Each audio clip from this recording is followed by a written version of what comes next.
Olá, bom dia, graça e paz em nome de Jesus Cristo.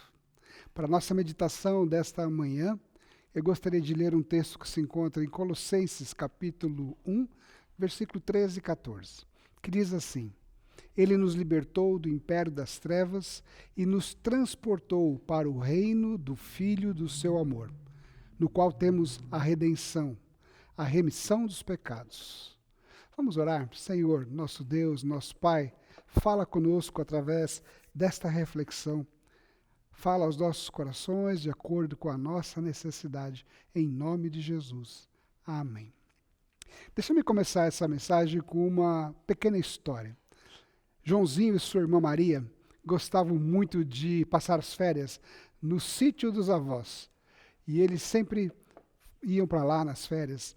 O avô das crianças deu a Joãozinho um estilingue e disse para ele praticar no mato, lá no sítio. E ele começou a atirar nos troncos, nos arbustos, nas flores, mas ele não conseguia acertar em nada do que ele mirava, do que ele apontava. Voltando para o jantar, entediado, ao chegar bem perto da casa, ele viu o pato de estimação da vovó. E no impulso infantil, ele lançou uma pedra certeira na cabeça do pato, que morreu na hora. Ele entrou em pânico, em choque, pois sabia que a avó gostava muito daquele pato. Então ele escondeu o pato morto debaixo da pilha de lenha. Só que a Mariazinha, a irmã dele, a sua irmã, viu tudo, mas não disse nada na hora. Após o jantar, a vovó disse para a Mariazinha: Mariazinha, vem me ajudar a lavar a louça. Mas a menina respondeu: Vovó, o Joãozinho me disse que ele queria muito ajudar a senhora na cozinha. Quando o Joãozinho ameaçou protestar, sua irmã sussurrou no ouvido dele, em tom de ameaça: Eu sei, eu vi você matar o pato da vovó.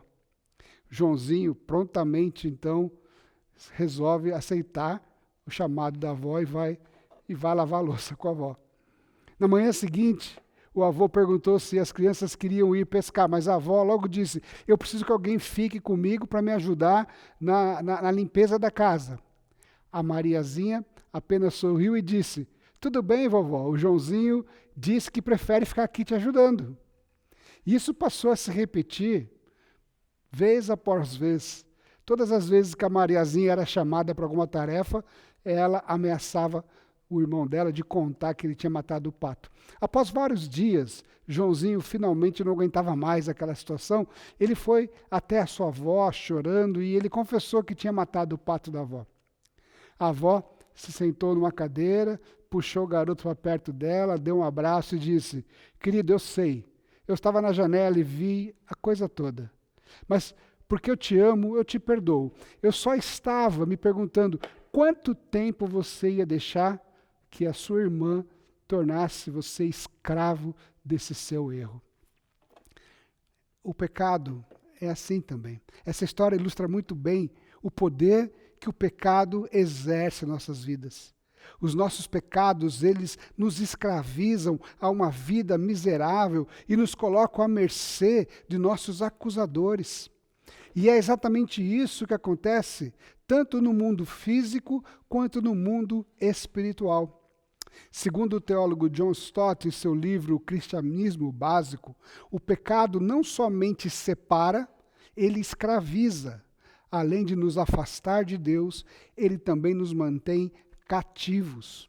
Mais do que uma atitude ou um hábito visível, o pecado revela uma profunda e arraigada corrupção em nosso interior. Na verdade, os pecados que nós cometemos são manifestações exteriores e visíveis de uma enfermidade interior e invisível. São os sintomas de uma doença moral. Como o pecado é uma corrupção interna da natureza humana, ele nos mantém escravizados. Os pecados não são apenas alguns hábitos que nós cometemos. Eles são, na verdade, aquilo que nós somos. E o pecado revela uma infecção maligna dentro de nós que apodrece o nosso coração. Por isso o próprio Jesus, ele diz certa vez: em verdade vos digo, todo que comete pecado é escravo do pecado. Paulo, em suas cartas, descreve muito bem a servidão humilhante imposta a nós pelo pecado. Em Colossenses, nesse livro que nós lemos, capítulo 3, 21, Paulo diz que nós éramos estranhos e inimigos no entendimento por causa das nossas obras malignas. Ainda na carta de Romanos, capítulo 6, 17, Paulo literalmente diz que éramos escravos do pecado. E em Efésios 2, Paulo deixa claro que estávamos mortos em nossos delitos e pecados. Por isso, nós precisamos de um Salvador. E Jesus Cristo é o Salvador. Sem dúvidas, o maior problema do ser humano é o pecado. Um problema que não pode ser resolvido por um filósofo ou por um professor de teologia. Os pecadores precisam de um Salvador. Os pecadores precisam de Jesus. E Jesus, ele é esse Salvador. Como nós lemos na carta de Paulo aos Colossenses, no capítulo 1, versículo 13 e 14, que nós lemos no começo, diz: Ele nos libertou do império das trevas e nos transportou para o reino do Filho do seu amor, no qual temos a redenção, a remissão dos pecados. Essa ação salvadora de Jesus Cristo, ela pode ser vista em 4 atitudes, 4 ações salvadoras. Esses 2 versículos, nós encontramos uma imagem vívida destas 4 ações salvadoras de Cristo em nosso favor. Segundo Paulo, Jesus Cristo nos libertou, nos transportou, nos redimiu e nos perdoou. E eu gostaria de falar brevemente sobre cada uma dessas ações com você, para que você possa entender esse grande amor de Deus pela sua vida. Primeiro, Paulo diz que Jesus nos libertou. Capítulo 1, versículo 13, primeira parte. Esta palavra significa libertou, liberdade, essa que é usada por Paulo, significa literalmente resgatado do perigo. Ou seja, ele nos resgatou do perigo. Nós, por conta própria, nós não podíamos nos livrar da culpa e da penalidade do pecado. Somente Jesus pôde nos libertar e realmente nos livrou. Nós corremos o risco de passar a eternidade separados de Deus por causa do pecado. A espada do julgamento de Deus estava pairando sobre as nossas cabeças, mas Jesus nos libertou. Nós fomos libertos da autoridade de Satanás e dos poderes das trevas, como bem explica Paulo, dizendo, ele nos libertou, da onde? Do império das trevas. Quando observamos o mundo ao nosso redor, percebemos facilmente o poder das trevas sobre a vida das pessoas.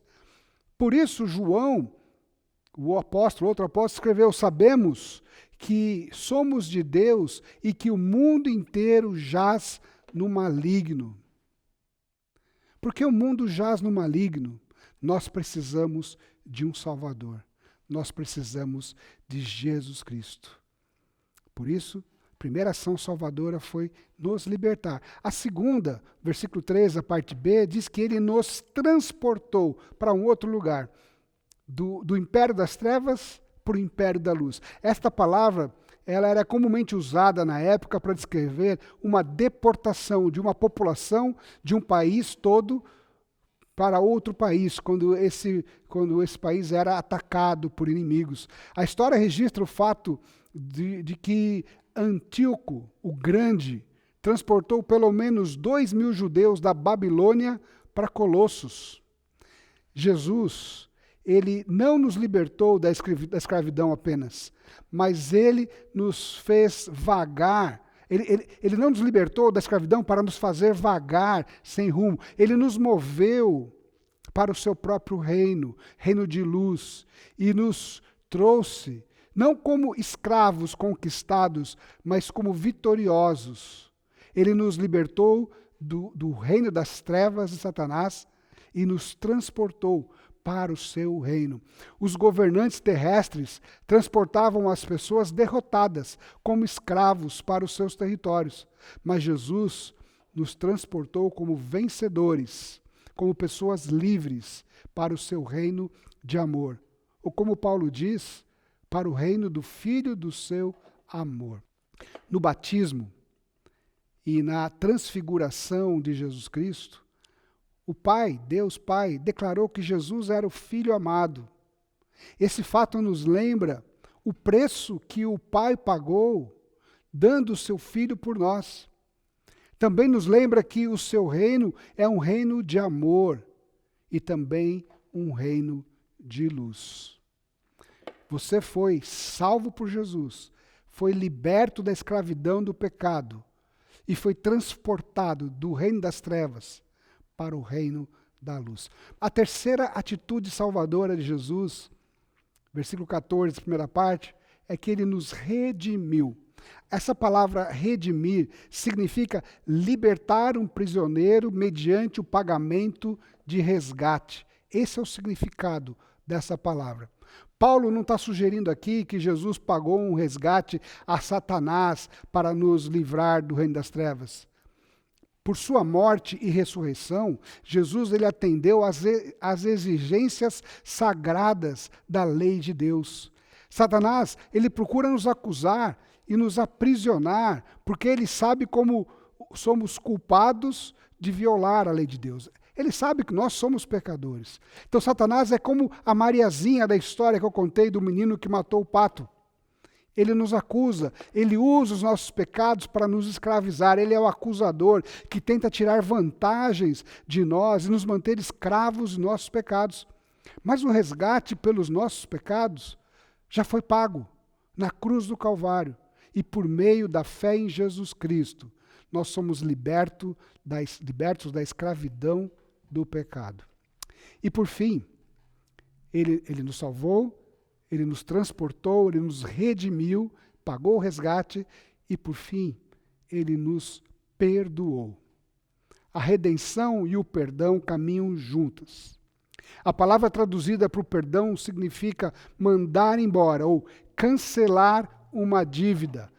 Ele pode cancelar essa dívida, por quê? Porque ele pagou o preço dessa dívida. Cristo não apenas nos libertou e nos transferiu para um novo reino, mas cancelou todas as dívidas para que nós possamos não mais sermos escravizados, para que possamos ser livres. Satanás, ele não tem mais o poder de nos acusar, pois ele não consegue encontrar mais nada em nossa ficha corrida, pois ela foi lavada pelo sangue de Jesus. Nos últimos anos, a igreja redescobriu a liberdade do perdão. O perdão de Deus aos pecadores é um ato da graça de Deus. Não merecemos ser perdoados, nem podemos ganhar o perdão pelos nossos próprios méritos. Mas saber que somos perdoados por Deus, por um Deus gracioso, possibilita que nós tenhamos comunhão com Deus e que desfrutemos da graça e procuremos fazer a sua vontade, como forma de responder em gratidão àquilo que Deus fez por nós. O perdão não é uma desculpa para o pecador, antes é um incentivo à obediência. E porque fomos perdoados, podemos também perdoar os outros. Jesus Cristo é proeminente na salvação. Nenhuma outra pessoa poderia nos redimir, nos perdoar, nos transferir do reino de Satanás para o reino de Deus e fazer isso totalmente pela graça. Jesus fez isso pelo seu sangue, como lemos na continuação do texto de Colossenses, que diz assim: porque aprove a Deus que nele residisse toda a plenitude e que, havendo feito a paz pelo seu sangue, na cruz, por meio dele, reconciliasse consigo mesmo todas as coisas, quer sobre a terra, quer nos céus, e vós outros que também outrora eram estranhos e inimigos no entendimento pelas suas obras malignas, agora, porém, ele vos reconciliou no corpo de sua carne mediante a sua morte, para apresentar-vos perante ele, perante Deus, santos, inculpáveis e irrepreensíveis, se é que permaneceis na fé, alicerçados e firmes, não vos deixando afastar da esperança do evangelho que ouvistes e que foi pregado a toda criatura debaixo do céu, do qual eu, Paulo, me tornei ministro. É assim que ele conclui esse capítulo. A frase "pelo seu sangue" nos lembra o custo da nossa salvação. Jesus teve que derramar o seu sangue para nos libertar do pecado, nos transportar para o reino do seu amor, nos redimir e nos perdoar. A questão final que eu quero abordar é como desfrutar desse grande amor de Deus por nós e vivermos uma vida livre das amarras do pecado? Como? Podemos desfrutar da graça de Deus quando reconhecemos que somos pecadores e confessamos os nossos pecados, pois como João nos ensina, ele, Jesus, é fiel e justo para nos perdoar os pecados e nos purificar de toda a injustiça. Que Deus te abençoe, que você abrace essa grande salvação que Jesus te oferece, que Jesus oferece para aqueles que creem no seu nome. Em nome de Jesus. Amém.